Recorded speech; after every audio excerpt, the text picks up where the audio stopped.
Friend, welcome back to my video. आज की video में रेलवे के टॉप 30 प्रश्नों करेंगे जो कि संबंधित होंगे बायोलॉजी से। ठीक है, इसमें काफ़ी ज़्यादा इंपॉर्टेंट प्रश्न आपके लिए संकलित किए गए हैं जो कि एग्जाम के दृष्टिकोण से काफ़ी ज़्यादा महत्वपूर्ण है। चाहे रेलवे कोई भी एग्जाम हो, बायोलॉजी इसका हमेशा एक फेवरेट सेक्शन रहता है। ओके, तो इससे प्रश्न जो है आपके एग्जाम में काफ़ी ज़्यादा पूछे जाने के चांसेस होते हैं। आज हम उसी करेंगे बायोलॉजी को। तो वीडियो में आगे तरफ बढ़ने से पहले आपसे रिक्वेस्ट रहेगा चैनल को सब्सक्राइब कर लीजिए और इससे जुड़े प्रश्न जो है आप हमारे चैनल पर जाकर देख सकते हैं। उसमें बायोलॉजी का और भी वीडियो अवेलेबल है आपके लिए। तो चलिए वीडियो में आगे तरफ बढ़ते हैं। पहले वीडियो क्वेश्चन की तरफ। पहला सवाल है, मानव शरीर में लाल रक्त कण का निर्माण कहाँ होता है? यानी कि रेड ब्लड सेल का निर्माण कहाँ होता है? हृदय में, तिल्ली में, अस्थि मज्जा या फिर यकृत? सही जवाब होगा अस्थि मज्जा, जिसको हम लोग बोन मैरो भी कहते हैं। ओके, ऑप्शन नंबर सी सही होगा। आगे बढ़ते हैं। अगला सवाल है, शरीर में लाल रक्त कणिकाएं कितने दिनों तक जीवित रहती है? ऑप्शन है 60, 120, 365 या 465। तो जो लाल रक्त कणिकाएं होती है, रेड ब्लड सेल होते हैं, वो जीवित रहते हैं 120 दिन तक। उनका लाइफ लाइन कितना दिन का होता है? 120 दिन का। ऑप्शन नंबर बी सही होगा। आगे बढ़ते हैं। अगला सवाल है, लाल रक्त कणिकाएं कहाँ उत्पन्न होते हैं? क्वेश्चन रिपीटेड है। इसका सही जवाब होगा अस्थि मज्जा, बोन मैरो। आगे बढ़ते हैं। अगला सवाल है, लाल रक्त कणिकाएं किस नाम से जानी जाती है? इरिथ्रोसाइट्स, यूनोसिफिलिस, सिनोफिलस या फिर लिकोसाइट्स, या इनमें से कोई नहीं? देखिए, लाल रक्त कणिकाओं का एक और नाम होता है, वो होता है इरिथ्रोसाइटस। ऑप्शन नंबर ए सही होगा। आगे बढ़ते हैं। अगला सवाल है, जब कोई बाहरी पदार्थ मानव रुधिर प्रणाली में प्रविष्ट होता है तो प्रतिक्रिया कौन आरंभ करता है? आरबीसी, डब्ल्यूबीसी, जीवद्रव या पट्टिकाणु? देखिए, जब कोई बाहरी पदार्थ मानव रुधिर में मिलता है, जो पहली प्रतिक्रिया होती है वो शुरू किया जाता है डब्ल्यूबीसी के द्वारा, यानी कि वाइट ब्लड सेल, सफ़ेद रक्त कोशिकाएं या कणिकाएं। ओके, आगे बढ़ते हैं। अगला सवाल है, उच्च उननतास पर मानव शरीर में आरबीसी में क्या परिवर्तन आएगा? आकार घटेगा, उनका आकार, संख्या बढ़ेगा, आकार घटेगा या फिर संख्या बढ़ेगा?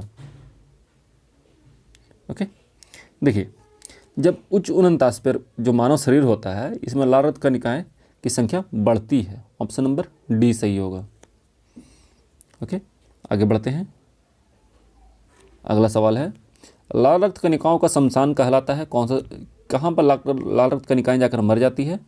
ऑप्शन है हृदय, प्लीहा, वृक्क या अस्थि मज्जा। तो इसको आपको याद रखना है। इसका सही जवाब होगा प्लीहा। प्लीहा को लाल रक्त कणिकाओं का कब्रगाह कहा जाता है और इनका प्रोडक्शन कहाँ पे होता है? अस्थि मज्जा, बोन मैरो में। ओके, ऑप्शन नंबर बी सही होगा। आगे बढ़ते हैं। अगला सवाल है, एंटीबॉडी का मुख्य कार्य किसके विरुद्ध होता है? तो ऑप्शन है पोषक पदार्थों की कमी के विरुद्ध, संक्रमण के विरुद्ध, विपत्ति के विरुद्ध, या इनमें से कोई नहीं? तो याद रखिए, एंटीबॉडी का जो मुख्य कार्य होता है ये होता है संक्रमण के विरुद्ध। ठीक है, ऑप्शन नंबर बी सही होगा। और एंटीबॉडी में कौन सा कण आता है? तो डब्ल्यूबीसी आता है, वाइट ब्लड सेल, सफ़ेद रक्त कणिकाएं। ओके, आगे बढ़ते हैं अगला सवाल की तरफ। अगला सवाल है, स्तनी के हृदय में कितने कोष्ठ होते हैं? तो जो स्तनपायी होते हैं उनके हृदय कितने भागों में बटा होता है? 2, 3, 4 या 5? तो याद रखिए, जो स्तनपायी होते हैं इनके हृदय जो बटा होता है, ये बटा होता है 4 भागों में। ऑप्शन नंबर सी सही होगा। आगे बढ़ते हैं, व्हेल के हृदय में कितने चैम्बर होते हैं? 2, 3, 4 या 1? याद रखिएगा, व्हेल जो है एक स्तनपायी जानवर है। ओके, भले ही तैरता है पर ये स्तनपायी है। और अभी हम लोगों ने पढ़ा स्तनपायी का जो हृदय होता है वो 4 भागों में बटा होता है, इसलिए इसका भी ऑप्शन नंबर सी सही होगा। आगे बढ़ते हैं, सबसे विशाल स्तनपायी कौन है? हाथी, मनुष्य, नीली व्हेल या वूट? तो याद रखिएगा, इसका सही जवाब होगा नीली व्हेल। ऑप्शन नंबर सी सही होगा। आगे बढ़ते हैं, लक्ष्य निर्धारण हेतु रडार तंत्र किसमें पाया जाता है? चूहा, खरगोश, बिल्ली, चमगादड़? सही जवाब होगा चमगादड़। चमगादड़ जो है रडार तंत्र या फिर अल्ट्रावायलेट रेस का उपयोग करता है अपने लक्ष्य के निर्धारण हेतु। ओके, ऑप्शन नंबर डी सही होगा। आगे बढ़ते हैं, मनुष्य ने सर्वप्रथम किस जंतु को पालतू बनाया? ऑप्शन है कुत्ता, गाय, बिल्ली, बकरी? सही जवाब होगा कुत्ता। ओके, ऑप्शन नंबर ए सही होगा। आगे बढ़ते हैं अगले सवाल की तरफ। अगला सवाल है, अंडा देने वाला स्तनधारी कौन है? चूहा, मेढक, कंगारू, प्लेटिपस। इसका सही जवाब होगा प्लेटिपस। प्लेटिपस जो है इकलौता स्तनधारी है जो कि अंडा देता है। ठीक है, ऑप्शन नंबर डी सही होगा। अगला सवाल है, सबसे बड़ी आंखें किस स्तनधारी प्राणी की होती है? ऑप्शन है घोड़ा, हिरन, व्हेल या ऊंट। सही जवाब होगा हिरन का। हिरन की आंखें जो है स्तनधारियों में सबसे बड़ी होती है। ऑप्शन नंबर बी सही होगा। आगे बढ़ते हैं। अगला सवाल है, निम्नलिखित में से नियत तापी प्राणी कौन सा है? शार्क, छिपकली, चमगादड़ या सांप। देखिए, नियत तापी प्राणी की बात हो रही है तो ये है चमगादड़। ठीक है, कोल्ड ब्लडेड। आगे बढ़ते हैं। अगला सवाल है,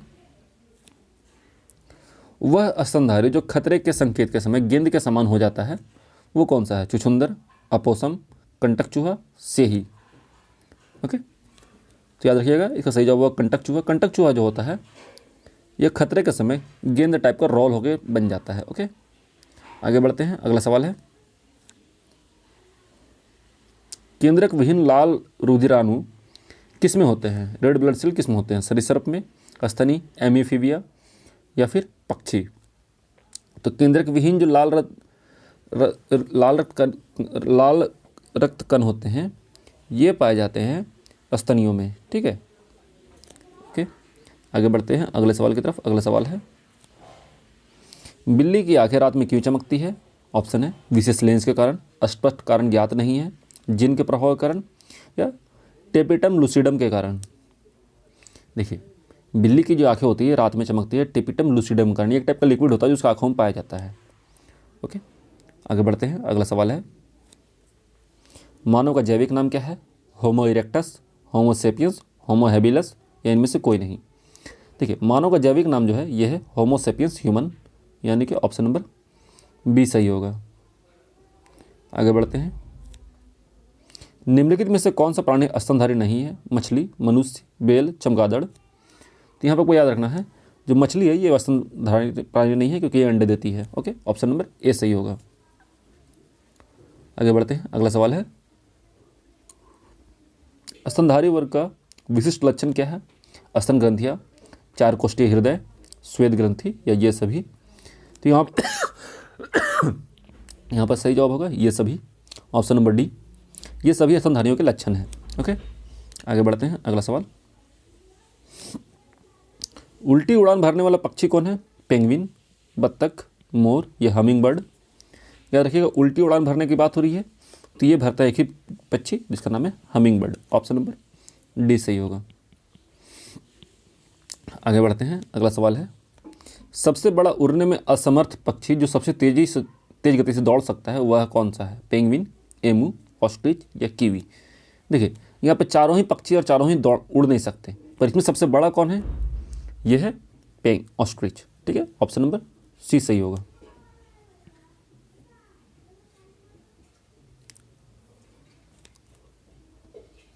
नेचुरल सिलेक्शन का सिद्धांत किसने दिया? प्राकृतिक चयन का नियम कौन दिया है? न्यूटन, मेंडल, डार्विन या इनमें से कोई नहीं।